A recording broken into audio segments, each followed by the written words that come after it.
Welcome back sa ating channel mga kaibon. So ang video natin ngayong araw, maglilipat tayo ng ating mga ibon dito sa ating aviary mga kaibon.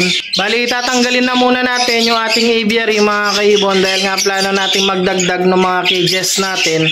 So wala kasi tayong paglalagyan dito sa labas mga kaibon. Ayan. So kung makikita nyo yung ating aviary, yung ating ibonan na yan. So dahil hindi na tayo makakapaglagay ng cage dito sa labas mga kaibon dahil nga medyo masikip na dito, hindi nakaharang na sa bintana. And then hindi na rin tayo makakapaglagay ng cage dito mga kaibon dito sa side na to dahil nga makaharangan yung cage ng ating mga GCC. Kaya wala tayong choice mga kaibon kung hindi maglagay ng cage dun sa loob ng ating aviary. So baka tanggalin na muna natin yung ating mga ibon doon, ilalagay muna natin sila dito sa ating flight cage. So binakanti nga natin tong ating 2x2x4 na flight cage mga kaibon dahil dito natin ilalagay yung mga ibon dito sa ating aviary. So yung mga ibon natin dito na GCC nilipat natin dito sa taas. And then yung sa taas nilipat natin sa baba mga kaibon. Dahil nga hindi rin bumubuga yung ating mga GCC dito nung nandun sila. And then yung sa taas din hindi rin bumubuga. Kaya nilipat muna natin, pinagpalit natin ng cage. Baka sakali dito sa ibang cage sila bumuga mga kaibon. So isang technique din yon mga kaibon pag nag-aalaga tayo ng ibon.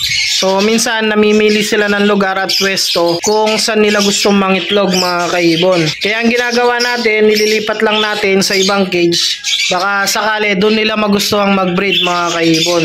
So mga breeder naman kasi to mga kaibon kaya sigurado tayong iitlog yung mga yan. Bali naghahanap lang talaga sila ng pwestuhan nila mga kaibon.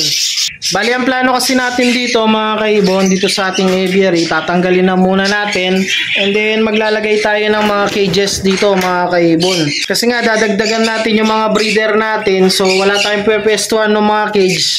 Kaya kailangan tanggalin na muna natin to mga kaibon dahil nga maluwang yung ating aviary dito, ayan o. And then mas safe yung mga alaga natin kahit na may makawala. Nasa loob pa rin sila mga kaibon dahil nga meron tayong harang dyan. So bali parang mini aviary na rin yan mga kaibon. Kaya safe na safe yung mga ibon natin dyan. So ganun nga yung plano natin dahil nga wala na tayong pwestuhan dito sa labas. Doon na lang sa loob mga kaibon. So tatanggalin na muna natin yung ating aviary. And then ililipat natin yung mga ibon dito sa ginawa nating fly cage mga kaibon. So balihuliin ko muna isa-isa mga kaibon. Hahabulin ko muna yung mga ibon natin dyan sa loob dahil nga medyo maluwang yung ating aviary. So medyo hahabulin muna natin yung mga ibon natin dyan. And then pagka nailipat na natin, ipapakita ko sa inyo mga kaibon. So update ko kayo mamaya. One eternity later. Yun mga kaibon, bali nailipat na natin yung mga ibon na galing dito sa ating aviary mga kaibon.